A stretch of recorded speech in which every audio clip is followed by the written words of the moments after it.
Hello everyone, welcome to पूर्वास cafe clash. आज हमारे साथ में है इंदौर शहर की शान, इंदौर शहर की जान, इंदौर शहर के शेर Ranjit Singh ji. Thank you so much sir for joining. मुझे इतने सारे और एक्स्ट्रा नाम देने के लिए। मैं रंजीत सिंह हूं, मुझे ये पता है। बाकी लोगों ने मुझे 2 नाम दिए हैं, उनको पता होगा, उनका लुकआउट है, but I am Ranjit Singh from Indore. हमारे लिए बहुत गर्व की बात है कि आप इंदौर शहर में ड्यूटी करते हैं और इंदौर शहर का नाम इतने आगे तक लेकर गए हैं। या आई विल ट्राई, क्योंकि जहाँ से हम जन्मभूमि और कर्मभूमि दोनों मेरे इंदौर है, तो डेफिनेटली मुझे इस शहर के लिए कुछ ना कुछ करना था। अक्सर लोग बोल भी करते हैं, मैं करके करना पसंद करता हूँ, तो I will try my best for this city. Thank you sir. Sir, मैं आपसे ये पूछना चाहूंगी कि हम सब ने तो आपको इस मुकाम पर देखा है, लेकिन इस मुकाम पर पहुंचने के लिए तो आपने बहुत मेहनत करी ही होगी। क्या आपने पहले से सोचा था मुझे इस फील्ड में जाना है, पुलिस फील्ड में जाना है, ट्रैफिक में जाना है, या ये लक बाय चांस था? नहीं, मेरी लाइफ में ये चीज़ है कि जो भी सामने आता गया मैं उससे मोहब्बत करते चला गया। दिमाग में ये कभी नहीं रखा कि ये मिलेगा तो मैं इसको इतना प्यार करूंगा, ये मिलेगा तो इसको इतना प्यार करूंगा। गरीबी से लेकर अभी तक जो मेरी जर्नी रही है, तो ऐसा कोई ड्रीम नहीं थे, बड़े सपने नहीं थे, मगर हाँ, बिकॉज माई फादर मेरे आइडियल रहे हैं, तो मैं बचपन से उन्हीं को देखता आया हूँ।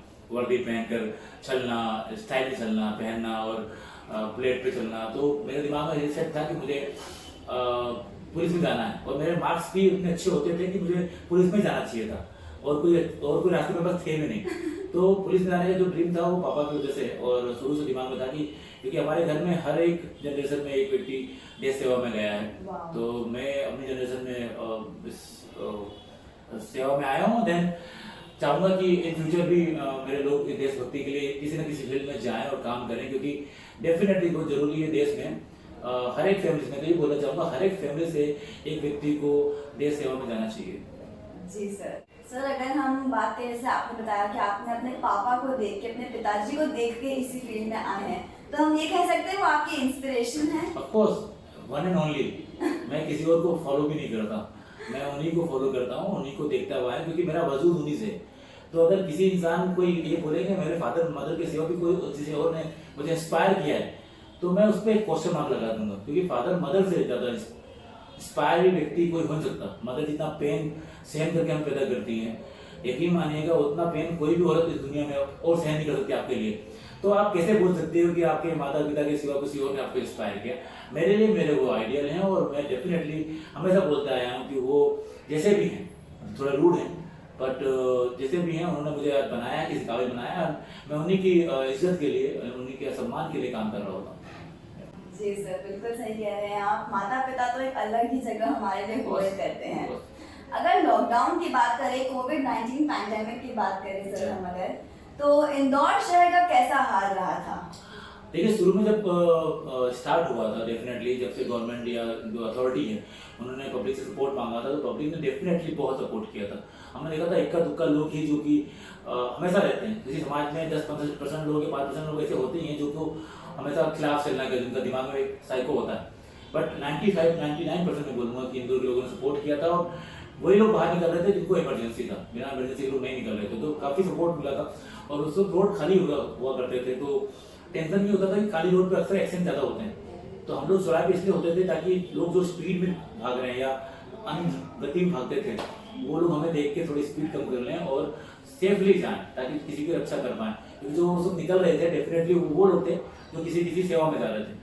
तो डेफिनेटली इंदौर ने डेट टाइम पे बहुत सपोर्ट किया था, मगर मैं कहीं ना कहीं अभी हैप्पी हूँ लोगों से। जैसे लॉकडाउन ओपन हुआ है, तो कई लोग बिना वजह रोड पर निकलते हैं, और इस जो अभी स्थिति है इंदौर की, वो इसलिए थोड़ी बढ़ रही है क्योंकि लोग समझ नहीं रहे हैं। कहीं ना कहीं लोगों को समझना पड़ेगा कि अगर कुछ काम नहीं है तो घर से ना निकले। अभी तक कोरोना ड्यूटी में हमको बहुत अच्छा लग रहा था कि हम देश के लिए काम कर पा रहे हैं, और ऐसे कंडीशन में हमें फ्रंट लाइन पर हम लोग काम कर रहे हैं, लोगों को टच में आ रहे हैं। पर लोगों का सपोर्ट अभी हमको ज़्यादा चाहिए होगा, बिना मतलब घर से ना निकले, और जिस तरह पहले सपोर्ट किया था मैं चाहूँगा इंदौर के लोग वैसे ही वापस सपोर्ट करें। जी सर, हम हमारी तरफ से तो आप लोग को सपोर्ट करने के लिए सारी कोशिशें करेंगे जो हम कर सकते हैं। सर, आगे बढ़ते हुए मैं ये पूछना चाहूंगी कि आपने लॉकडाउन में कहाँ पर ड्यूटी करी, आप क्या करते थे, वो थोड़ा उस बारे में बताइए। मेरी लाइफ ट्रैफिक से और ट्रैफिक की आवाज़ों से है। हमारे इंदौर में वैसे भी हॉर्न बजाना एक कहते हैं प्राथमिकता में लिया जाता है, बिना वजह भी हम हॉर्न बजाते हैं। तो 6 को मेरी जिंदगी बीती है, तो मैं बोलूँगा कि उस टाइम मैंने चेको को बहुत मिस किया, मतलब हॉर्न्स को बहुत मिस किया। दैट टाइम पे मेरी ड्यूटी रानीपुरा एरिया, अच्छा। Uthari market area and Regal square, और जिसके बाद बाईपास, 4 एरिया थे मेरे जहाँ मैं जाया करता था ड्यूटी करने के लिए।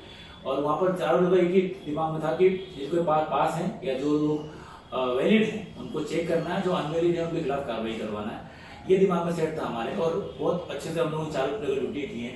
और एक बात जरूर मैंने उस टाइम मिस किया कि मैं अपने डांस को मिस कर रहा था, क्योंकि खाली रोड पे डांस करना ऑफ कोर्स बड़ा अजीब होता है। फिर भी मैंने एक पॉइंट पे जाके खाली रोड पे डांस किया था लोगों को इंस्पायर करने के लिए। तो मैं ऐसा कुछ उड़ान हरकतें करता रहता हूँ ताकि लोगों को इंस्पायर कर सकूँ और यूथ को बता सकूँ कि आई एम विथ यू। अगर आप सही रास्ते पे हो तो मैं आपके साथ हूँ, अगर आप गलत रास्ते पे हो तो मैं आपके खिलाफ हूँ। सर आप सभी के लिए, हमारे सभी व्यूअर्स के लिए एक बहुत बड़ी इंस्पिरेशन है। लोग आपसे बहुत सारी चीज़ें सीखते हैं, कैसे चीज़ें करनी चाहिए, कैसे रूल्स फॉलो करने चाहिए, वो सब हम आपसे ही सीखते थैंक यू हैं। सो मच। सर अगर हम बात करें आपकी हॉबीज के बारे में, तो आपकी हॉबीज क्या क्या है सर? हॉबीज जो होती है ना वो 20-22 साल के बच्चे के दिमाग में होती है ना। उस वक्त मेरे दिमाग में भी थी, बहुत सारी हॉबीज थी। क्रिकेट प्लेयर बनना, डांसर बनना, बहुत सारी हॉबीज, रिच मैन बनना, कार में घूमना, लाइक सो मेनी हॉबीज थी, वर्ल्ड टूर पे जाना।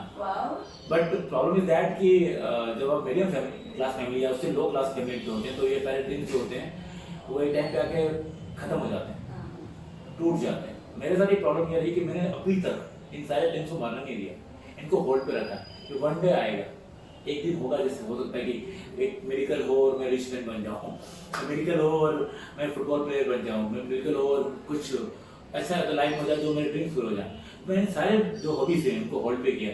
बट हाँ, वन जो हॉबी है खाना बनाने की, तो वो मैं मरने नहीं दिया। वो मैं पार्ट टाइम जब भी मेरा ड्यूटी ऑफ होता है तो मैं खाना बनाना बहुत पसंद करता हूँ। और सबसे अच्छी बात है कि अगर मैं कुक, मतलब पुलिस वाला नहीं होता तो कहीं ना कहीं कुक होता और कहीं ना कहीं रेस्टोरेंट ओपन करके खाना बना रहा होता हूँ। तो मेरा ये एक हॉबी है, मेरे एक रेस्टोरेंट हो जहाँ मैं इस तरह कुछ करूँ, ये अंदर की हॉबी है। But as a policeman I am very happy कि मैं ये जॉब कर रहा हूँ। और मैं ये भी मेरी हॉबी थी, पुलिस में जाना और देश सेवा करना। और ये जो हॉबी एक स्टेज पे अगर लगेगा नहीं आई अचीव एवरीथिंग, देन मैं इसको ड्रॉप आउट करके अपना सेकंड हॉबी को जरूर अचीव करना चाहूँगा। जी सर। सर आपने जैसे बताया कि आपकी कुकिंग एक हॉबी है, तो सबसे फेवरेट डिश कौन सी आपकी बनाने की? तो बहुत इजीली बन जाती है और मुझे बहुत मटर के दाने जो होते हैं ना, मटर मुझे बहुत पसंद है।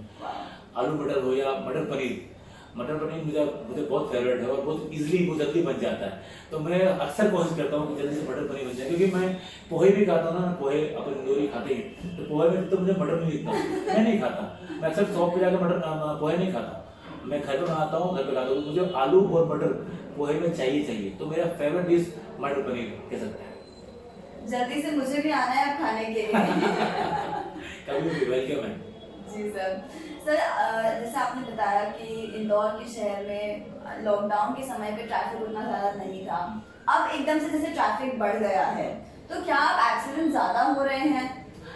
मे भी, क्योंकि लास्ट 3 महीने में हमारे कोई कैजुअलिटी नहीं हुई थी और ओवरऑल इंडिया जो डेथ रेशो था वो बहुत लो पे आ गया था, बहुत लो कहूँगा मैं, क्योंकि जो मेरे पास आंकड़े हैं उसके अकॉर्डिंग बात करूँ तो पिछले 4 महीने में ऑल ओवर इंडिया मतलब मुश्किल से 900 समथिंग डेथ हुई है, ऑल ओवर इंडिया बता रहा हूँ मैं। और पिछले 4 महीने में अगर लास्ट ईयर की बात करें तो प्लस 10,000 प्लस डेथ हुई। ओह गॉड। तो इतना बड़ा अंतर है, कहीं ना कहीं हमारी डेथ रेशो और एक्सीडेंट में बहुत कम हुआ है, रोड एक्सीडेंट बहुत कम हुआ है। लोगों को समझ में आ रहा है कि ड्राइव स्पीड में नहीं करना है और कहीं ना कहीं लोगों ने ड्राइविंग सेंस कहीं ना कहीं जागा भी है। पर हाँ, जैसे लॉकडाउन ओपन हुआ है तो कहीं ना कहीं रोड एक्सीडेंट बढ़ गए हैं, लोग गाड़ी टकरा रही हैं और लोगों को ध्यान रखना पड़ेगा कि अब उनको साथ एक मास्क भी है।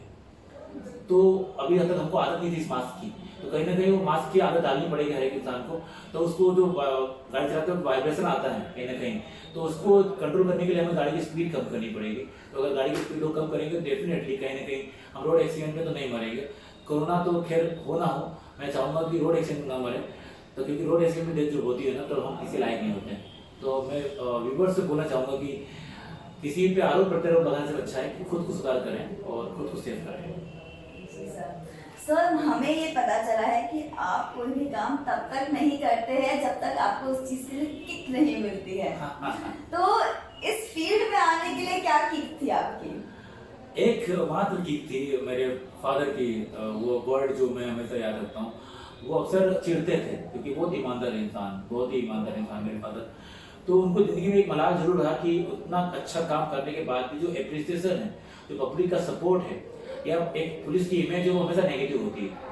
कहीं ना कहीं हमारे व्यक्तियों की गलती भी होती है, मैं ये नहीं बोलूँगा कि हमको सभी शरीफ सबके सब शरीफ होते हैं, बट कहीं ना कहीं जो अच्छा काम करते हैं उनका एप्रिसिएशन या पब्लिक का जो सपोर्ट है वो प्रॉपर नहीं मिलता, या इज्जत सम्मान प्रॉपर नहीं मिलता। पापा का ये था कि पुलिस वालों को ज़्यादा सम्मान नहीं मिलता, तो वो एक किक थी मेरी।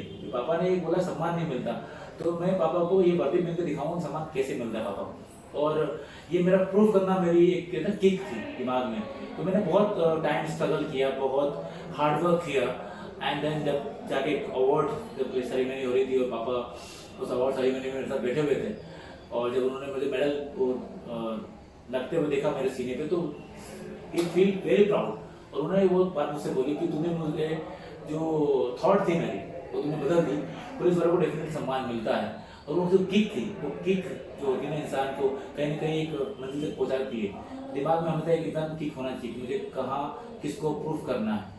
और मैं यकीन मानिए अगर आप अपने पेरेंट्स को प्रूफ कर देते हो ना कि हु आर यू, देन आपको दुनिया को प्रूफ करने की जरूरत नहीं पड़ती। तो मैंने अपने फादर मदर को प्रूफ करना था, पापा एक पुलिसमैन को बहुत रिस्पेक्ट मिलती है, और वो मैंने किया, एंड वही मेरी किक थी। जी सर, कुछ भी करने के लिए, किसी भी मुकाम तक पहुंचने के लिए बहुत ज़रूरी होता है कि आपको कोई पुश करने वाला हो, आपको कोई चीज़ अर्ज करे वो चीज़ करने के लिए। सर, आपके लिए तिरंगा क्या वैल्यू होल्ड करता है?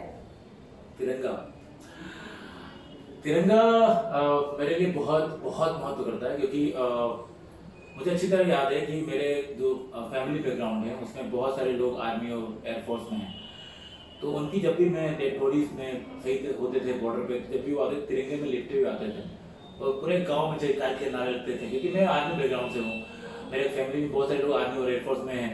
तो मुझे लगता था यार ये तिरंगा इन्हीं को मिलता क्यों है, और इतना पूरा गाँव इनके पीछे क्यों आता है, पुलिस वालों को नहीं आता, क्योंकि मैं पापा पुलिस में थे। तो मेरे लिए ड्रीम एक चीज भी है कि कहीं ना कहीं जब एक वक्त आए और मैं इतनी मेहनत करूँ, इतनी कड़ी मेहनत करूँ कि जब मेरा लास्ट वक्त आए तो तिरंगा मेरी बॉडी के ऊपर होना चाहिए, सफेद कपड़ा नहीं होना चाहिए। ये मेरे लिए मैटर करता है मेरा तिरंगा, कि मेरी बॉडी में चाहता हूँ तिरंगे में लिपट के घर जाए, ताकि सभी को प्राउड फील हो, किसी को अपसेट ना हो कि यार मेरा बेटा सफेद कपड़ों में आया। यकीन मानिए जब बॉडी के ऊपर तिरंगा होता है तो माँ बहन भाई बेटे सभी को एक अंदर से पॉजिटिविटी होती है उस बॉडी को उठाने में।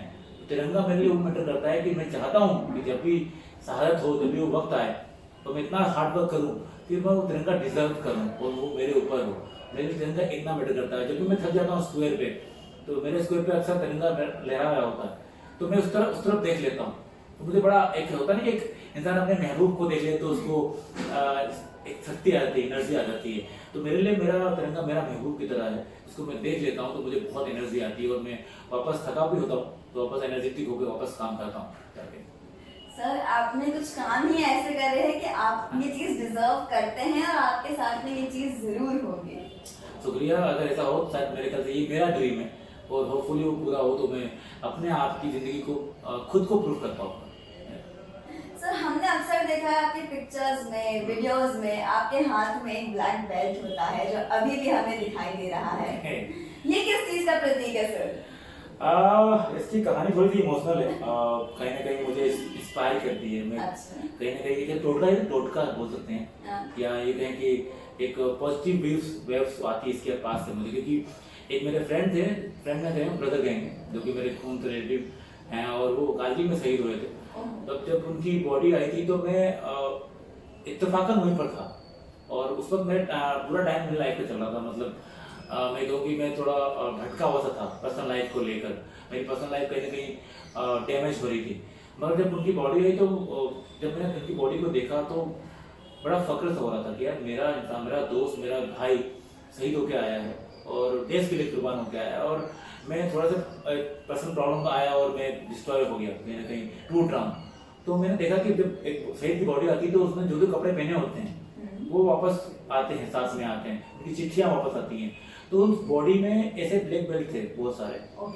और जब मैंने ब्लैक बेल्ट देखा तो मैं जाने के मन में आया कि मैं उसको ले लूँ, अचीव कर लूँ। तो मैंने उनकी वाइफ को बोला कि क्या आप मुझे ये दे सकती हैं? तो उनका एक वर्ड था, मुझे आज भी याद है, कि दे तो दूंगी मगर इसका आप मान रखिएगा। अपने आप में एक शहीद की जो वाइफ ये बोल रही है ना, तो आप यकीन मानिएगा आपके पैर डगमगा जाएंगे। क्योंकि किसी से प्यार करना अलग बात है, पर किसी की उम्मीदों को पूरा करना ये बहुत टफ होता है। उनकी उम्मीदें थी कि जो बंदा ये पहनेगा वो बहुत देशभक्ति से काम करेगा, देश के लिए काम करेगा, लाइफ टाइम काम करेगा। ये अपने आप में बहुत बड़ी बात है। उन्होंने मुझे इस उम्मीद से दी, और ये जब भी मेरे हाथ में रहता है तो मुझे लगता है कि नहीं रंजीत, प्रॉपरली काम करना है, अच्छे से काम करना है और देश के लिए काम करना है। और कभी कभी मैं लड़खड़ाता हूँ क्योंकि मैं भी एक इंसान हूँ, मेरे लाइफ में भी उतार चढ़ाव आते हैं, तो कहीं ना कहीं मुझे सपोर्ट करता है, फील आता है कि नहीं एक भाई देश के लिए कुर्बान हुआ है, मैं तो अभी जिंदा हूँ, मुझे तो अभी बहुत कुछ करना है। तो कहीं ना कहीं ये मुझे मोटिवेट करता है, ताकत देता है। और इसी वजह से मेरे हर वीक में मैं शादी की पार्टी में जाता हूँ तब भी ये मैं जाता हूँ, ताकि मैं अपने मकसद से कुछ ना हो जाऊँ। क्योंकि इंसान में भी हूँ, गलतियाँ मुझसे भी होती हैं, यकीन मानिएगा कोई ऐसा इंसान है जिससे गलतियाँ नहीं होती होंगी। मुझसे भी कई गलतियाँ होती, कई बार मुझे सॉरी बोलना पड़ता है, माफी मांगना पड़ता है, बट आगे बढ़ना हमारी सोच में होना चाहिए। इस चीज को फ्लैश आउट करके रंजीत आगे बढ़ो और अच्छा काम करके दिखाओ। तो ये कहीं ना कहीं मुझे मोटिवेट करता है कि रंजीत ठीक है, ये काम गलत हो गया, और अच्छा काम करेंगे और लोग प्रूव करेंगे कि हाँ हमने अच्छा काम किया। तो ये वो टोटका है, ये वो जान है जो एक रंजीत सिंह की पहचान है। ये कह सकते हैं कहीं ना कहीं पहचान बनाने में इसका एक बहुत बड़ा हाथ है। जी सर, मतलब कभी भी इनको डीमोरलाइजिंग फील होता है, लो फील होता है, तो इसको देख के और मोटिवेशन मिल ही जाता है। जब आप घर से बाहर निकलते हैं सर, तो किस ऑब्जेक्टिव से निकलते हैं कि आज मुझे ऐसा करना है, या किस ऑब्जेक्टिव, क्या थॉट प्रोसेस रहता है? क्योंकि हम इस क्या कहते हैं, उस समाज में रहते हैं जहाँ सभी को बोलने का अधिकार होता है, नहीं हमारे राइट्स, ये एक अनलीगल बात है कि हम राइट्स हम दूसरी बोलने का, पर किसी की व्यक्तिगत लाइफ में बोलने का अधिकार नहीं होता किसी को भी। आपको ठीक है, आपको अपनी सोच रखने का ओपन तरीका है, आप रख सकते हो, पर किसी को आप व्यक्तिगत रूप से टोल नहीं कर सकते। बहुत सारे लोग होते हैं जो कोई इंसान आगे बढ़ता है तो उसके पीछे केकड़े की तरह होते हैं, उसको पीछे घेरना, उसमें कमियां निकालना, खुद की औकात नहीं देखते, खुद को नहीं देखते कि खुद का क्या लेवल है, पर दूसरों को कैसे नीचे गिराना है वो उनको आता है। और मैं ऐसे लोगों को बहुत देखता हूँ समाज में, सोसाइटी में, हर वर्ग में है, हर जगह है। ऐसा नहीं कि कोई विभाग से चूका हो, हर विभाग में है। तो मेरा एक ऑब्जेक्ट सिंपल होता है जब मैं घर से निकलता हूँ कि जो लोग अच्छे हैं, मतलब मेरे घर के बाहर जो बच्चे होते हैं या फिर जो लोग मुझसे प्यार करते हैं, जो अच्छे लोग हैं ऑल ओवर इंडिया, उन्हें हंसाओ, उन्हें उनके लिए काम करो, राइट, उनको हंसाओ। और जो लोग आपसे जलते हैं उन्हें थोड़ा और चलाओ। ये मेरा सेटअप है कि मजा तभी है जब हम अपने आप प्रूव करते हैं, जब हम उनके जलने वालों से भी हमारे कोई फर्क नहीं पड़ता और हम आगे बढ़ते हैं। और जब हम आगे बढ़ के उनके सामने खड़े होते हैं तो उनके मुंह अपने आप चुप हो जाते हैं। तो मेरा दिमाग में ये है कि जो लोग नेगेटिव हैं, मतलब मेरा ये कहने का मतलब जो पॉजिटिव है उन्हें और पॉजिटिव करना, जो नेगेटिव है उन्हें भी पॉजिटिव करना, मेरा एक ऑब्जेक्ट होता है और मैं इसी ऑब्जेक्ट के साथ घर से निकलता हूँ। सभी की लाइफ में कुछ ना कुछ उसूल होते ही होते हैं। आपकी लाइफ में क्या है वो उसूल? असूल आपका जो होता है ना रास्ता, लाइफ को सेट करते हैं कि आप किस तरफ जाना चाहते हैं। एक ही असूल है, देश के लिए उठना, देश के लिए काम करना, देश के लिए बहुत काम करना, ईमानदारी से काम करना और देश के लिए शहीद होना। सिर्फ एक असूल सेट है, उसमें सेकंड नहीं होता। मैं प्रायोरिटीज, हम लोग अक्सर मैं बोलता हूँ कि जो यंगस्टर होते हैं ना, अपने प्रायोरिटीज, प्राथमिकता जिसको बोलेंगे, वो सेट नहीं करते हैं कि सुबह उठे तो किसके लिए उठे, राइट। सुबह उठ के अपने माँ बाप को गुड मॉर्निंग नहीं बोलते हैं, किसी चौथे को गुड मॉर्निंग बोलते हैं, व्हाट्सएप पे, फेसबुक पे। अपने माँ बाप को, भाई बहन को, बेटे को, बीवी को लव यू नहीं बोलेंगे, पर किसी तीसरे को लव यू बोल देंगे।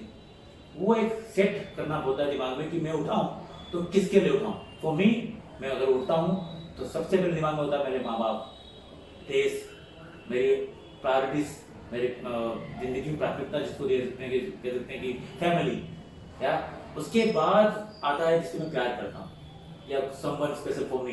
बट दिमाग में सेट होता है कि मैं देश के लिए, माँ बाप के लिए, अपने रिस्पॉन्सिबिलिटीज के लिए उठाऊं, उसके बाद किसी और के लिए हूँ। तो दिमाग में सेट है और उसी असूलों पर मैं चलता हूँ कि मैं किसके लिए हूँ, किसके लिए जिंदा हूँ। और मेरे लिए देश से बड़ा कुछ नहीं होता। वाह, इतना देश प्रेम तो मैं तो पहली बार ही देख रही हूँ, सच्ची कह रही हूँ मैं ये चीज सर। लेकिन हमने आपके काफी पोस्ट देखे हैं और अभी इंटरव्यू में भी आपकी बातें काफी सटीक रहती हैं, आप एकदम स्ट्रेट फॉरवर्ड है बाय नेचर। जी। और कई बार ये कई लोगों को चुभ जाती है बातें। तो आप उस चीज को कैसे मैनेज करते हैं? छुपाने के लिए तो बोलता हूँ। आपको क्या लगता है अगर मैं स्ट्रेट फॉरवर्ड इंसान जो होता है वो ऐसे समझ में लोगों को नहीं आता है। लोगों को चिकड़ी चुपड़ी बातें या तेल लगाना बोलते हैं कि वैसे लोग सब पसंद आते हैं कि उनके हाथ पर जोड़ें, उनको बोले कि भगवान हो आप। मैं ऐसा नहीं हूँ। सही को सही हो, गलत को गलत कहने का करने का दम रखता हूँ। हाँ ठीक है, गलतियां मुझसे होती हैं, बट किस ऑब्जेक्ट में हुई, को गलती होने का कारण क्या था, ये भी सब लोगों को सोचना चाहिए। तो ऐसे जलने वाले लोगों को ये बोलूंगा भाई ऐसा है कि आप जलते रहो और मैं चलाता रहूंगा, मैं बोलता रहूंगा, क्योंकि मुझे पसंद आता है सही को सही और गलत को गलत बोलना। या ऐसा भी मैंने देखा है कि एक बार कि कोई इंसान गलत कर जाता है तो लोग उसके खिलाफ नेगेटिव ही दिमाग में रखते हैं, तब पॉजिटिव नहीं होते, उसकी अच्छाइयां भी लोगों को नहीं दिखती थी। तो ऐसे नेगेटिव में ना होता हूँ और ना ऐसे पीपल पसंद करता हूँ, क्योंकि नेगेटिविटी जो चीज है ना वो आपको तो नेगेटिव करती है, आपके आसपास के माहौल को भी नेगेटिव करती है। तो मुझे नेगेटिव पीपल पसंद ही नहीं है। और मैं सबको ये बोलना चाहूंगा कि अगर आपके आसपास दोस्त यार ऐसा कोई भी जो नेगेटिव सोच रखता है तो प्लीज उससे दूर हो जाइए, क्योंकि वो आपको भी नेगेटिव एक दिन कर देगा। तो मेरा दिमाग में नेगेटिव लोग कभी आते नहीं है। मैं इसलिए स्ट्रेट फॉरवर्ड हूँ क्योंकि मुझे आदत है कि अगर मैंने गलती की है तो मैं खुद आके सॉरी बोलूंगा, नहीं किए तो किसी के बाप के आगे झुकने वाला तैयार नहीं हूँ मैं। वो इंसान नहीं क्योंकि किसी के डर की वजह से मैं रास्ता बदल दूं। मैंने रास्ते तय किए हैं, अपने देश के लिए काम किए हैं, बहुत जूते घिसे हैं चुराई पर। इतना आसान नहीं है इस तक पहुंचना। लोगों को बड़ा अच्छा लगता है कि क्या है नाश्ता तो है 2 घंटे, मैं कह रहा हूँ 2 मिनट नाच के दिखाओ, समझ में आएगा आपको कि किस तरह नाचा जाता है। किसी को गेस करने से पहले अपने आप को झांको कि हु आर यू, कि आप कैसे किसी को जज कर सकते हो। मेरी लाइफ में मैंने किसी को जज नहीं किया, मैं किसी को नहीं बोल सकता कि वो इंसान ऐसा है वैसा है, क्योंकि मैं खुद को नहीं जानता। अभी मेरे खुद के अंदर कमियां हैं तो मैं दूसरों को कमियां कैसे निकाल सकता हूँ। मेरी पूरी जिंदगी बीती है और बीत रही है खुद ही कमियों को कम करने में। तो मेरे पास टाइम नहीं है नेगेटिव लोगों के बारे में सोचने के लिए। मेरे लिए टाइम है कि मेरे अंदर जो पॉजिटिविटी है मैं लोगों को पॉजिटिव करूँ और नेगेटिविटी से लोगों को दूर करूँ, बस। Wow, that was amazing, sir. Sir हम जैसे जो हाई कोर्ट चौराहा है इंदौर में उसको आपके नाम से ही जानते हैं, और कई बार कई लोग सिर्फ आपको देखने के लिए उस चौराहे पर आते भी हैं। तो आपने उस चौराहे में ऐसा क्या जादू कर दिया कि सब लोग वहाँ पर आना चाहते हैं, वहाँ से पास होना चाहते हैं? क्या क्या सिस्टम्स आपने वहाँ पर चालू करे, कुछ इस बारे में बताइए सर। देखिए क्योंकि एंड्रॉइड फोन 2010-11 के बाद आए और मेरा पोस्टिंग 2004 में इंदौर ट्रैफिक पुलिस में हुआ था। तो जो लोग नहीं जानते हैं उन्हें मैं बता दूं कि 2004, 5, 6, 7, 8, 9, 10 जो 7 ईयर है ये भी मैंने इंदौर के बहुत सारे चौराहे पे बिताए हैं। बहुत सारे चौराहे पे जब ट्रैफिक लाइट नहीं हुआ करती थी, जब सिग्नल नहीं हुआ करता था, आजकल तो सिग्नल लगे हुए हैं। और मेरा एक बात और कहना है, जब सिग्नल लगा है तो किसी पुलिस वाले की जरूरत क्यों पड़ रही है? आप देखो चलो ना, क्या दिक्कत है? क्यों एक सिग्नल को हाथ देना पड़ रहा है? क्यों चिल्लाना पड़ रहा है? क्यों आपको अपना एग्रेसिव मोड दिखा रहा है? सिग्नल लगा है, देखो फॉलो करो, चलो। क्या हम अनपढ़ है? क्या हम गंवार हैं? क्या हमें पता नहीं सिग्नल रेड हो गई तो हम क्रॉस कर रहे हैं? इट मीन्स कि कहीं ना कहीं आपके साइको, कहीं ना कहीं आपके दिमाग में लिखा हुआ है कि आपको बैड बिहेव डिजर्व कर रहे हैं। ऐसे लोग जब सोचते हैं, देखते हैं कि रेड लाइट पे जंप करते हैं, तो ऐसे लोगों को आरती नहीं उतारना चाहिए मेरे ख्याल से। जो भी पनिशमेंट लीगल है, जिस तरह का वो उनका क्राइटेरिया है, जिस तरह की उन्होंने गलती करी है, अगर उन्होंने ऐसी गलती करी किसी की जान जा सकती है तो डेफिनेटली सामने वाले को एग्रेसिव होना चाहिए। बट ठीक है, इट्स ओके। बट कहीं ना कहीं 2003, 4, 5, 6, 7, 8, 9, 10 मैंने बहुत सारे स्क्वायर पे काम किया। 10, 11 के बाद एंड्रॉइड फोन आया, यूट्यूब आया, गूगल आया, फेसबुक आया, और इन्होंने मुझे उस वक्त बाय चांस में हाईकोर्ट स्क्वायर पे था और वहां से लोगों ने मेरे मुंह को, क्योंकि उससे पहले कैमरा नहीं हुआ करते थे, कोई रिकॉर्ड करने वाला नहीं हुआ करता, फोन नहीं हुआ करते, फोन बड़े एक्सपेंसिव हुआ करते थे, बहुत कम लोग पास होते थे। तो ऐसे वीडियो जो डांस करने वाले गीता भवन पे, नौलखा पे, नंदलालपुरा पे, आज में लोग जो वहाँ पर दुकानें हैं वो आज मुझे मिस करते हैं वहाँ पर, कि अक्सर बोलते हैं सर आप कभी यहाँ पर भी आओ। जब भी मौका मिलता है, अभी हम लोग बीच में रेडिसन चूज कर भी गए थे काम करने के लिए, तो जब भी मौका मिलता है हम काम करते हैं। पर एक ही रंजीत है, हर जगह वो नहीं जा सकता। मेरा भी क्राइटेरिया, मेरे भी पाँव हैं, मेरे भी घुटने हैं जो दर्द करते हैं आफ्टर ड्यूटी, तो उस पेन के बारे में लोग नहीं सोचते हैं। जरूर ये लोग बोलते हैं कि सर हाईकोर्ट पे ही क्यों रहते हो? अक्सर मुझे लोग बोलते हैं भाई मेरे भी तो घुटने हैं, मेरे भी तो एक सोच है कि मुझे कहाँ एक परफेक्ट लग रहा है, फील आ रहा है। वहाँ पर भी ऐसा नहीं कि बहुत ही रेस्ट्रिक्टेड जोन है, बहुत बड़े वीआईपी निकलते हैं, सिटी का हार्ट है, सबसे ज्यादा ट्रैफिक वहाँ कंजेस्टेड वहाँ होता है, पर आज की तारीख में वो वेल सेट है। एकमात्र मेरा चौराहा है जहाँ हम वहाँ पर लेन सिस्टम फॉलो कराते हैं, जहाँ पर लोग लेन में आते हैं, और जो लोग लेन में नहीं आते मैं उनको राउंड लगवाता हूँ वहाँ पर जाके कि नहीं हुआ क्या ये। कई बार मेरी बहस भी होती है लोगों से, but end of the day मेरा मोटो क्या है, आपकी सेफ्टी, आपकी जान बचना चाहिए। मुझे सैलरी मिलती रहेगी, अगर मैं साइड में भी खड़ा दूंगा ना कहीं पे भी जाके तो मुझे सैलरी मिलेगी, बट मेरा ऑब्जेक्ट ये है कि मैं आपको सेव करूं, मैं आपको सिखाऊं चलना कैसे। क्योंकि हमारे शहर के लोग जो बड़े बड़े सिटी में जाते हैं या आउट ऑफ इंडिया जाते हैं तो वहां पर वो गलतियां मैन करते हैं, लेन सिस्टम चेंज करने की वजह से एक्सीडेंट होते हैं। तो मैं चाहता हूँ कि मेरा बंदा जो कहीं और जाए तो वेल सेट जाए, उसकी ड्राइविंग अच्छी हो, उसको लेन सिस्टम पता हो। उसके लिए मैंने बहुत काम किया है और लेन सिस्टम में अपने चौराहे फॉलो करवाता हूँ, बहुत स्ट्रिक्टली फॉलो कराता हूँ। उसके लिए कई लोग मुझे नाराज भी होते हैं, उन सब लोगों से मैं सॉरी बोलता हूँ कि यार सॉरी, वो मेरे ड्यूटी का पार्ट है, उसको पर्सनली मत लेना। बट मेरा मोटो ये है कि लोग सेफली घर जाए, सेफ्टी को समझें, रोड एक्सीडेंट में ना मरे और अपनी फैमिली के बारे में सोचें। क्योंकि एक आप अपाइज होंगे ना, क्योंकि देखो जिसको बचपन से भगवान अपाइज करता है ना तो भगवान उसको ताकत भी देता है लड़ने की। पर कहीं ना कहीं जब हम इस एज में आकर अपाइज हो जाएंगे ना तो लोग सिर्फ हमें घृणा की नजर से या फिर उपकार की नजर से देखते हैं। तो हमें उस नजर से बचने के लिए अपने आप को सेफ रखना चाहिए और अपनी फैमिली के हम खुद हीरो होते हैं, हर एक फैमिली में हम हीरो होते हैं। तो अपनी फैमिली के खुद हीरो बनिए, सेफली घर से निकलिए, सेफली घर जाइए, क्योंकि हम सब के घर में हमारा एक व्यक्ति वेट कर रहा होता है। और अगर आप सेफ सलामत वहाँ पहुंचेंगे तो उसकी चेहरे की जो मुस्कान होती है ना वो अनलिमिटेड होती है, वो उसको प्राइसलेस बोलते हैं। तो उस मुस्कान के लिए वापस घर लौटिए, सेफली घर जाइए, क्योंकि हमारा शहर इतना बड़ा नहीं है कि हम कहीं से कहीं जाने के लिए स्पीड में गाड़ी भगा रहे हैं। एक्चुअली हमारे प्रायोरिटी में सुबह उठना, 9 बजे ऑफिस पहुंचना है, तो आप 8 बजे घर से निकल जाइए। हमारे यहाँ प्रॉब्लम ये है कि 9 बजे का ऑफिस है, हम 9 बजे घर से निकलते हैं और फिर हम बोलते हैं कि यार इसने ट्रैफिक सिग्नल तोड़ दिया और हम तोड़ना पड़ा, सब लेट हो रहे, क्योंकि आपने शुरू से उस चीज को स्टार्ट ढंग से नहीं किया मॉर्निंग से।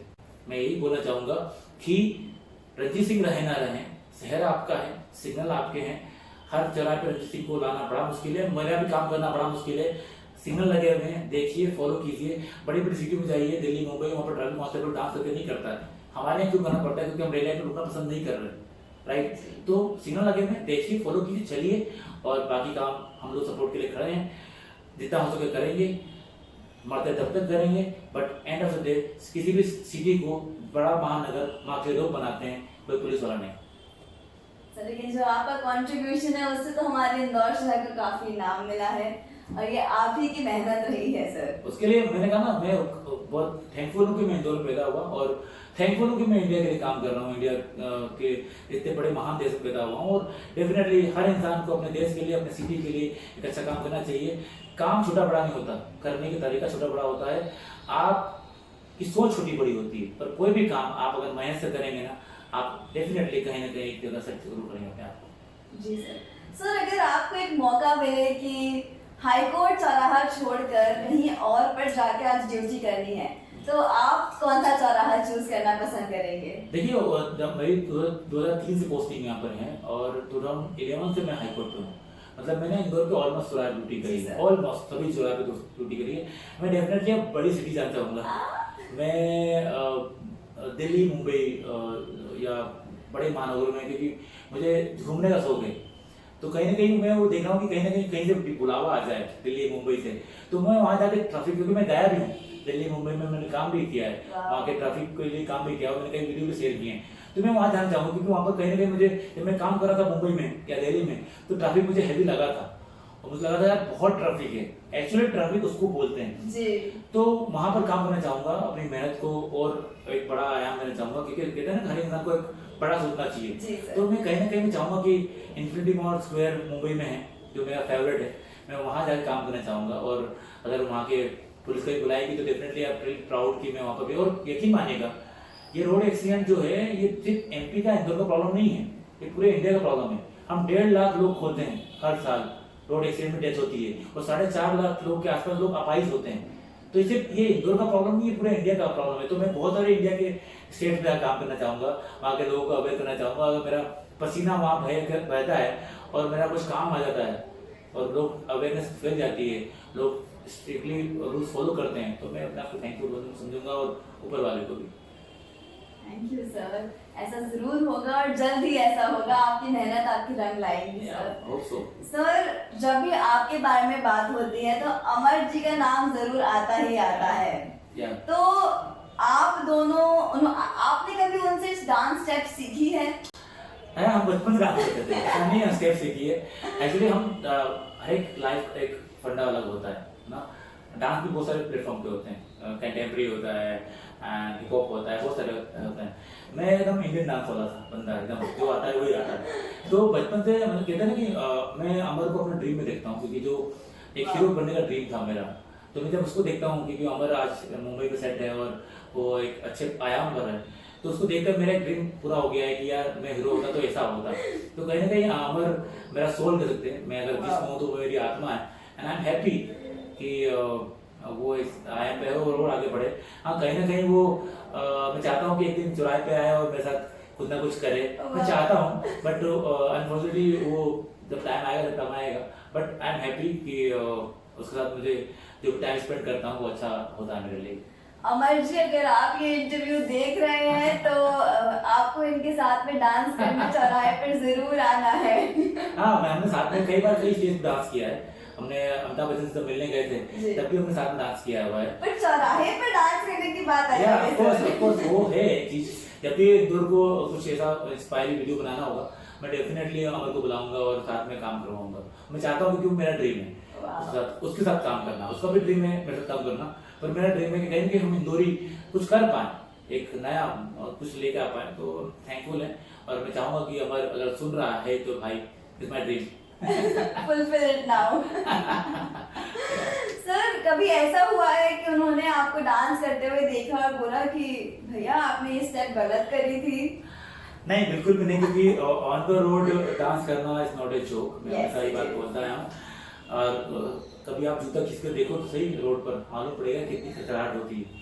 तो आसान नहीं जूता खींचना रोड पर। मैंने पता है मुझे जाने कितने जूते खींचते, मुझे तो क्या बताऊं मैं आपको। शायद ये जूता नंबर 87 है। तो जूते जो ड्यूटी चौराहे पे खींचे हैं मैंने, उसमें से ये नंबर है। तो मुझे पता है कि जूते कैसे खींचते हैं, स्मेल आती है रबड़ की। तो इट्स नॉट ए जोक। तो वो पता है कि भैया जो कर रहे हैं वो अनबिलीवेबल है। मैं इस बात मानता भी हूँ, तो मजाक नहीं है। 8 आवर्स पर डे ड्यूटी करना, जिसमें 6 से 7 घंटे में डांस करता ही करता हूँ पर डे। 1 घंटे में आराम कर लेता हूँ। तो 6-7 घंटे डांस करना इस रोड पर इज नॉट ए जोक। बहुत एफर्ट लगती है, बहुत। Absolutely. और मेरे को रोज कहीं ना कहीं 2-3 दिन छोड़कर एक पेन किलर खाना पड़ता है। तो इट्स नॉट ए जोक। हाँ, बट उसने कभी मुझे जज नहीं करा। He is a true brother.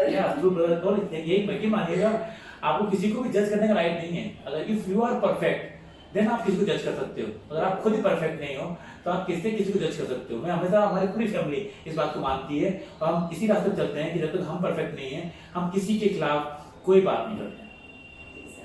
Sir, आपको मून वॉक करने का आइडिया या जो भी आप स्टेप करते हैं वो आइडिया कैसे आया कि मुझे स्टेप करनी है या इस वे में मुझे ट्रैफिक को मैनेज करना है? देखो, मेरे को शुरू से ना एनर्जेटिक सॉन्ग्स पसंद थे। एंड हमारे टाइम पे एक ही हीरो हुआ करता था, वो माइकल जैक्सन। तो मेरे को सबसे इजी स्टेप लगती थी, कुछ नहीं करना है, बस पाँव पीछे करना है। तो ऑन द स्टेज वो करना बड़ा इजी हुआ, पर जब मैं ऑन द रोड लेके आया इस चीज को तो मेरे लिए आसान नहीं था। बहुत प्रॉब्लम हुआ मुझे, और वो इसी नहीं जूते पैक करना। तो मैं कहीं ना कहीं माइकल जैक्सन को मानता हूँ, क्योंकि एक गाना, मैंने एक क्रिकेट प्लेयर था मैं और एक डांसर भी था। तो डांस मैंने स्टेज पर माइकल जैक्सन की कॉपी की है। तो वो जब ड्रीम होते हैं ना हमारे, जो हम कहते हैं कि हमारे बचपन के ड्रीम होते हैं, तो क्रिकेटर बनना और डांसर बनना ड्रीम था। उन दोनों को कॉम्बो किया, और जो चौराहे पे आज आपको दिख रहा है वो वही है सिंगम, जो एक डांसर भी है, एक प्लेयर भी है। डांसर लोगों को हंसाता है और प्लेयर बॉल को निकालने नहीं देता।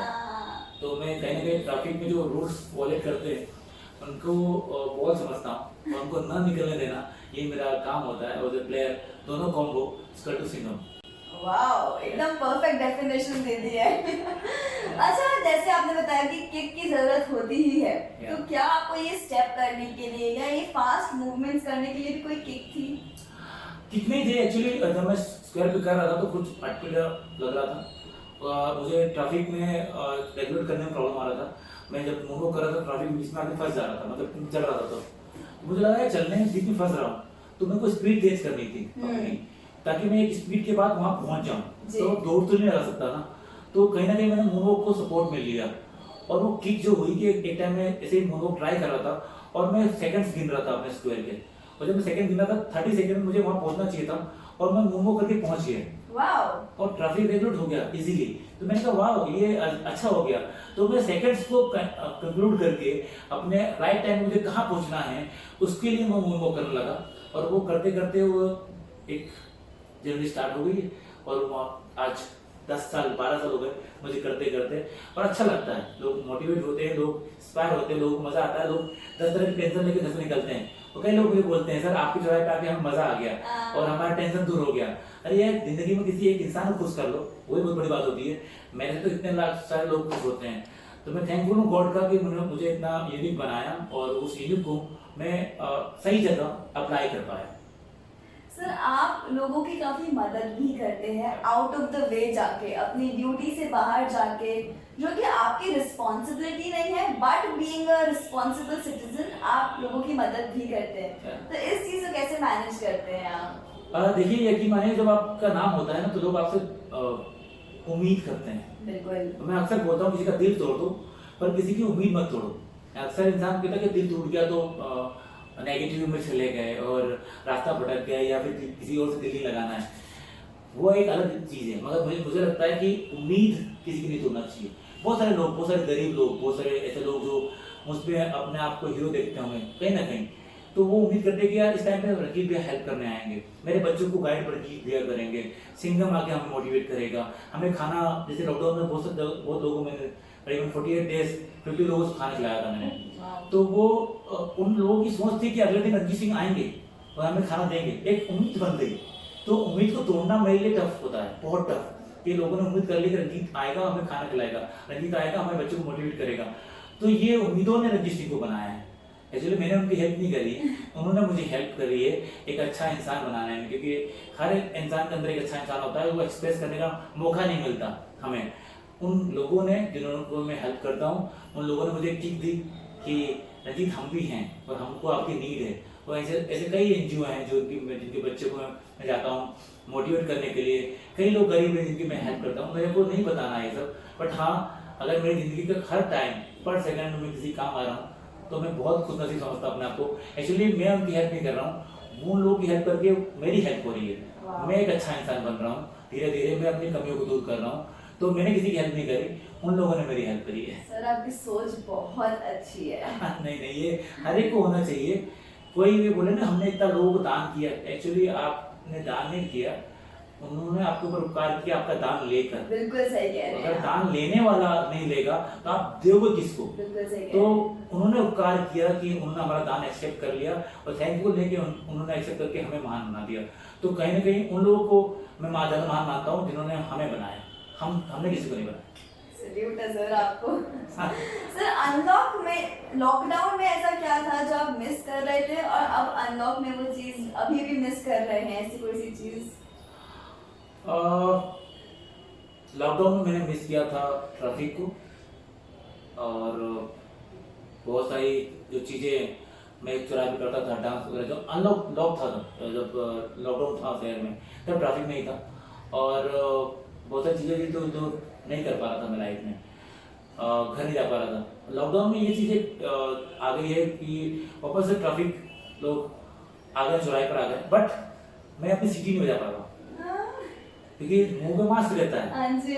तो जो एक सिटी मुंह पे रहती थी मेरे, हमेशा यहाँ पर एक दाग भी हो जाता था यहाँ पर सिटी की वजह से, तो सिटी नहीं बजा पा रहा हूँ ना लॉकडाउन में भी और अनलॉक में भी।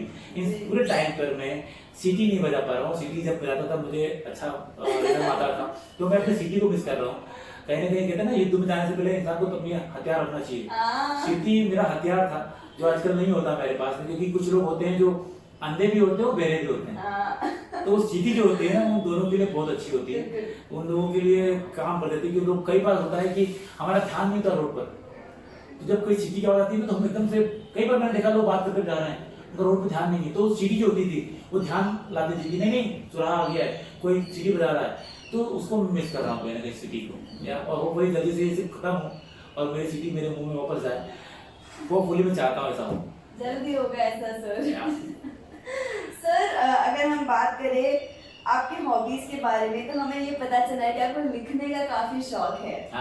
तो कोई से 2 लाइन जो आपके दिल के बहुत करीब हो जो आप हमारे व्यूअर्स के साथ में शेयर कर सके। अक्सर मैं चौराहे पे जब खड़ा होता था तो शुरू में यहाँ के लोगों ने, बहुत सारे लोगों ने बहुत सपोर्ट भी किया, बहुत सपोर्ट किया। और कुछ लोगों ने मुझे पागल भी बोला, खसका हुआ भी बोला। ये हमारी बैड लैंग्वेज है जिसको हम बोलते हैं नेगेटिविटी। ऐसे लोग भी समाज में होते हैं। तो कई लोगों ने हिम्मत तोड़ने की कोशिश भी करी, कई लोगों ने उटपटांग बात भी बोली, पर मुझे पता था कि मैं कौन हूँ। मेरे माँ बाप को पता है कि मैं कौन हूँ। जब अपने माँ बाप को पता होता कि आप कौन है, जब आपको पता होता आप कौन है, दूसरा कुछ भी बोले अब फर्क नहीं पड़ता। तो एक लाइन थी कुमार विश्वास जी की कि कोई दीवाना कहता है, कोई पागल समझता है, लेकिन धरती की बेचैनी को बस पागल समझता है। वो मुझसे दूर कैसी है, मैं उससे दूर कैसा हूँ, ये मेरा दिल समझता है, ये उसका दिल समझता है। और मैं कौन हूँ मैं जानता हूँ, तेरे गाइडेंस की जरूरत नहीं है। Thank you so much. Wow बहुत अच्छा सर। और काफी पोस्ट में भी आप खुद लिखते हैं, तो बहुत अच्छा लिखते हैं सर। आप अपनी ये हॉबी को मत छोड़िएगा कभी। नहीं, एक्चुअली हॉबी नहीं है, एक्चुअली सच है जो दिल से निकलता है, जो दिल से निकलता है, जो मैं महसूस करता हूँ लोगों के बिहेवियर से, मेरे बिहेवियर से। मैं कभी कभी खुद को भी साथ करता हूँ कि नहीं रंजीत, आज तू ज्यादा एग्रेसिव हो गया, तू ज्यादा आउट ऑफ कंट्रोल चला गया। क्योंकि वहाँ आसान नहीं है जॉब करना। लोगों को लगता है क्या है करके देखो। मैं मतलब विश्वास करता हूँ कि बोलना बड़ा आसान है, किसी पे आरोप प्रत्यारोप लगाना बहुत इजी काम है, घर बैठे बैठे करना क्या, लिखना ही तो है आपको। बट करके देखो, आपको फील होगा कि कैसा लगता है चौराहे के बीच में जब आप इतनी मेहनत कर रहे हो और फिर तब भी कोई आके बोले कि अबे कुछ बैड लैंग्वेज यूज करे, अब्यूज करे, आपको गुस्सा आता है। I am also human being. तो कहीं ना कहीं इंसान खुद को देखना चाहिए, अपने आप को देखना चाहिए, अपने आप कंट्रोल करना चाहिए। मैं भी अपने आप कंट्रोल करता हूँ। दिन भर मेरा ये रहता है कि खुद को कंट्रोल करूँ, खुद की गलतियों को कम करूँ और देश को, समाज को बेहतर बनाने की कोशिश करूँ। वाह सर, आपको गाने का भी शौक है सर, मुझे पता चला है। और सिर्फ गुस्से में ही गाना गाते हैं आप।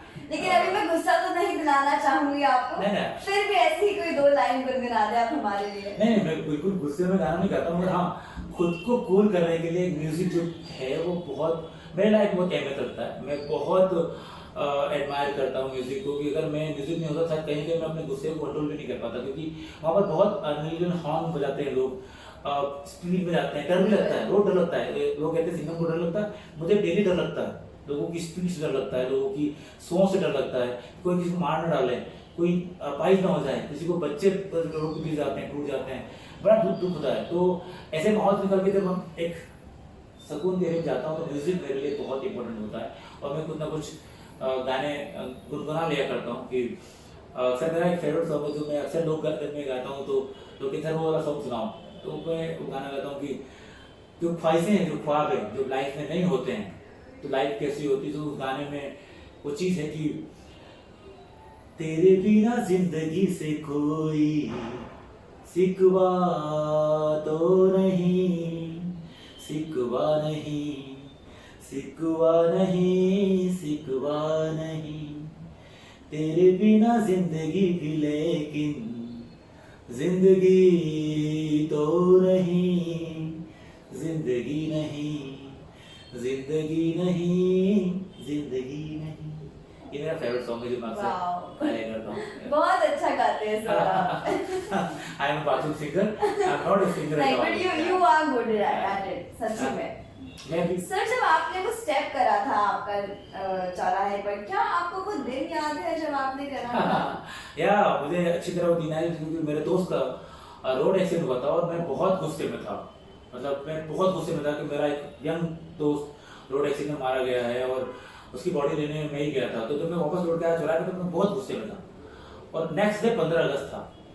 तो उस गुस्से को तो है ना देशभक्ति सॉन्ग ने मुझे कहीं ना कहीं गुस्से को शांत किया। कुछ देशभक्ति बज रहा है यार, मतलब ये देश के वीर जवानों का और जनगण मन और बहुत सारे देशभक्ति गाने हैं। तो 15 अगस्त को दिन था, वो गुस्से में मैं घूम रहा था और वो गुस्से में मैं इधर से उधर जा रहा था स्टाइल। और उस धुन ने, उन गानों ने मेरे अंदर एनर्जी ला दी। तो मुझे अच्छी तरह याद है कि वो जो पहला डांस था 15 अगस्त 2004 को मैंने डांस पहली बार गीता भवन स्क्वायर पे स्टार्ट किया था।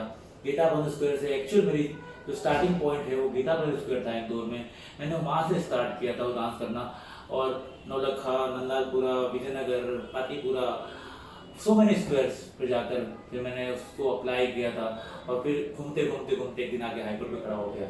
और वहाँ पर क्योंकि तिरंगा काम करता है, क्योंकि एक थके हुए इंसान को, एक टूटे हुए इंसान को, कहते हैं ना, जब उसका महबूब दिख जाता है तो उसके अंदर एक एक्स्ट्रा एनर्जी आती है। स्क्वायर हाईकोर्ट स्क्वायर इसलिए भी महान है, मैं मानता हूँ उस बात को, क्योंकि उस स्क्वायर पे हाईकोर्ट स्क्वायर है, और हाईकोर्ट पे दिन भर तिरंगा लहराता रहता है।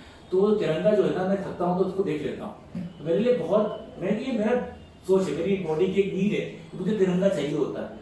तो तिरंगा जब दिखता है मुझे, तो मुझे एनर्जी आ जाती है और मैं काम करता हूँ। तो पूरा शहर घूम के मुझे अच्छी तरह आ रहे। और 15 अगस्त के दिन वो मैंने स्टार्ट किया था, आज उसको करते करते डांस तो 16-17 साल हो गए, और बहुत पसीना, बहुत खून इस शहर को दिया है, तब जाके आप और हम आज यहाँ बैठे हैं। वरना बड़ा मुश्किल है एज ए कॉप लोगों की नज़रों में आना, रिस्पेक्ट हासिल करना, और अपने आयाम, अपने वर्क को इतने साल तक बिना डरे, बिना नेगेटिव वे कंटिन्यू करते रहना। क्योंकि बहुत लोग आए, बहुत लोगों ने बहुत कुछ बोला, बहुत लोगों ने बहुत कुछ गिराया, पर मैं स्टिल खड़ा हूँ, क्योंकि मुझे पता है कि मेरा काम मेरे देश को महान बनाएगा। जी सर, आपके काम ही कुछ ऐसे हैं कि आप ये चीजें डिजर्व करते हैं।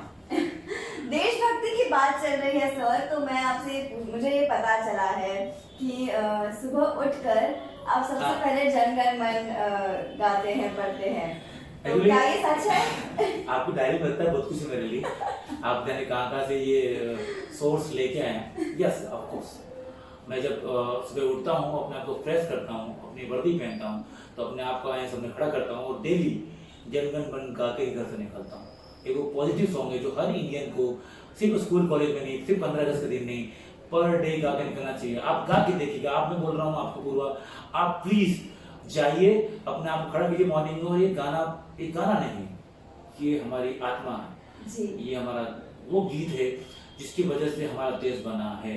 तो मैं डेफिनेटली, मैं रोज जनगण मन अपना गाकर ही घर से निकलता हूँ, और कहीं ना कहीं ये जो इसके वर्ड हैं वो मुझे कहीं ना कहीं बहुत एनर्जेटिक कर देते हैं। वाओ सर, एक मेरा पर्सनल ऑब्जर्वेशन है ये, जब आप चौराहे पर रहते हैं और आप तीनों साइड से ट्रैफिक को मैनेज करते हैं, तब आपको सिग्नल को देखने की जरूरत नहीं होती है। आप बिना सिग्नल को देखे ही किस साइड से ट्रैफिक को जाना है, कितनी देर आपके अंदर ये घड़ी चलती रहती है, तो ये कैसे होता है आपसे? जवाब आपने दे दिया, मेरे अंदर एक घड़ी चल रही होती है। एक्चुअली एक्सपीरियंस हमें इंसान को बेटर बनाता है। मैंने सीखा है पर डे, मैं स्क्वायर पे काम करता हूँ, तो मैं सीखता हूँ कि कब कौन सी स्टेप कितने सेकंड के बाद, अंदर एक लर्निंग होना चाहिए, सीखने की आदत। मैं डेली सीखता हूँ लोगों से, अपने सिग्नल से, लाल पीले सिग्नल से भी सीखने को मिलता है बहुत कुछ। तो मैं डेली कंटिन्यूस चीज़ को गिनता था मन में कि क्या मैं परफेक्ट हो गया हूँ, तो इस सीखते सीखते एक दिन दिमाग में आया कि मुझे उसकी जरूरत नहीं है, मेरे हाथ बिना उसको देखे ही काम कर रहे हैं, और मेरा जो ऑब्जर्वेशन है वो जो परफेक्टली बैठ रहा है। क्योंकि आपका एक गलती से गलत हाथ बहुत बड़े एक्सीडेंट को अंजाम दे सकता है। तो कहीं ना कहीं मुझे ये और कॉन्फिडेंस नहीं होना था, मुझे अपने आप को कॉन्फिडेंट रखना था कि रंजीत पहले सीख। तो मैंने कई साल लगे इसको कि रंजीत मेरी गिनती परफेक्ट हो रही है कि नहीं हो रही है। मैं अंदर ही अंदर गिनता था, अपनी घड़ी चल रही होती थी, और वो घड़ी वो रोज मैं साफ करता गया, और वो एक दिन पेंसिल बहुत साफ हो गई। और आज मुझे सच में आदत नहीं होती देखने की, मेरा ऑब्जर्वेशन परफेक्ट बैठता है। मैं अपने आप को इतना कर दिया, काबिल बना दिया कि हाँ, मेरे को देखनी होती पड़ती, मगर हाँ, इतना और कॉन्फिडेंट नहीं हूँ कि मैं और हो जाऊँ। अपने आप को एक दायरे में रखता हूँ कि क्योंकि मैं इंसान हूँ, गलतियाँ मुझसे होंगी, होती रहेंगी, तो उस गलती को सुधारना और आगे बढ़ना मेरा काम है, मैं वो करूँगा, और दिन ब दिन लर्निंग सीखता रहूँगा। इंसान को लर्निंग सीखना चाहिए, सीखना आना चाहिए। छोटे से इंसान से बड़े इंसान तक से हम सीख सकते हैं। मैंने अपने सिग्नल से सीखे हैं, गिनती कैसे गिनते हैं, अपने आप को कूल करना होता है। तो रंजीत 30 सेकंड तक मैं सिग्नल 30 सेकंड में अपने आप से बात करूंगा, तो मैं वो अपने आप बात करता हूँ 30 सेकंड तक, मुझे देखता हूँ 30 सेकंड होगा, नाउ रिलीव रंजीत, काम करना स्टार्ट करो। बट सर, मैंने जितनी बार देखा है कि आपको तो देखने की भी जरूरत नहीं पड़ती कि 30 सेकंड हो गए हैं। हाँ, बट मैं जब अपने आप को शांत कर रहा होता हूँ तो मुझे लगता है कि 30 सेकंड रंजीत अपने आप को, ये अब आदत हो गई। मैं शुरू में ऐसा करता था, मैं 30 सेकंड तक चुप हो जाता था, नहीं बोलना, रंजीत कूल करो, कोई हॉर्न पास बजा चला गया है, दिमाग डिस्टर्ब हो गया है, तो कूल करो रंजीत, कूल करो, क्योंकि बहुत कुछ सीखने को मिलता है। मैंने स्क्वायर पर सीखा है, तब जाके आज आप कह सकते हो कि हाँ, मेरा ऑब्जर्वेशन सिग्नल के मामले में बिना देखे फिट बैठता है, और उसके लिए ही लोग मेरे फैन हैं कि लोग सिग्नल नहीं देखते, मुझे देखने लग जाते हैं।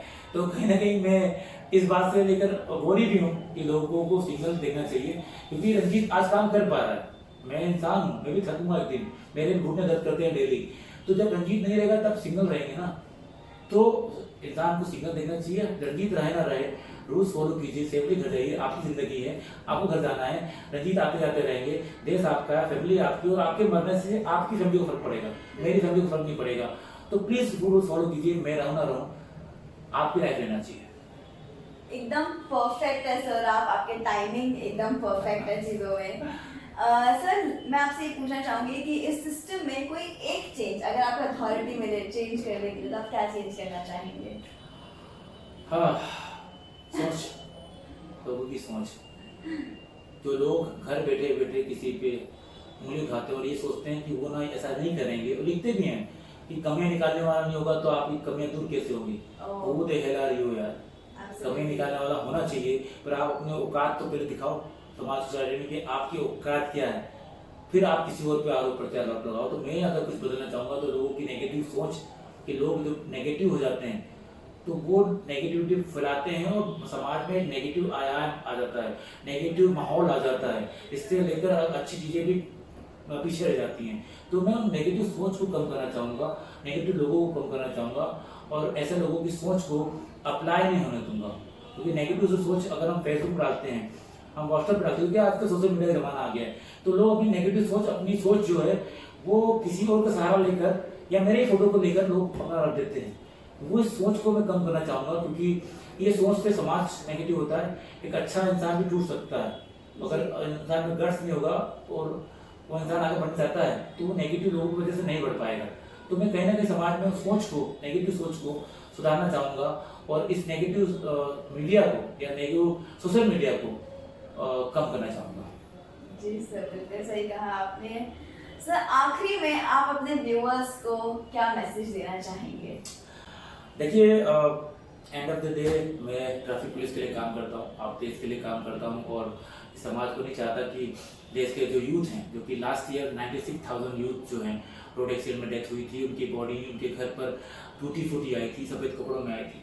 उन सारे यूथ से हाथ जोड़कर, अगर मुझसे कोई गलती हो जाती तो माफ़ कर दीजिएगा, पर हाथ जोड़कर आज बड़ा भाई बेटा कुछ भी मानकर प्लीज़ एक रिक्वेस्ट करना चाहूँगा कि ट्रैफिक रूल्स फॉलो कीजिए, सेफली घर जाइए, कि हम सबके घर में हमारा कोई अपना वेट कर रहा होता है। रणजीत सिंह रहे ना रहे, कोई पुलिस वाला रहे ना रहे, शरीर आपका रहना चाहिए, आपका घर रहना चाहिए, और अगर आपकी बॉडी को आप चाहते हो आप काम आए तो देश से काम आए। अपनी बॉडी को सफेद कपड़ों में नहीं, तिरंगे में घर भेजने का जज्बा लेके आइए, देशभक्ति का जज्बा लेके आइए, अपने प्रायोरिटी सेट कीजिए, देश के लिए काम कीजिए, अपने माँ बाप के लिए काम कीजिए, उनके सपनों को पूरा करने के लिए काम कीजिए, आत्महत्या मत कीजिए, और प्लीज सेफली ड्राइव कीजिए। जय Hind. Thank you so much sir for joining me. आपने इतना टाइम निकाला, इतनी सारी चीजें शेयर करी, इतनी सारी बातें करी, it means a lot. Thank you so much. Thank you so much.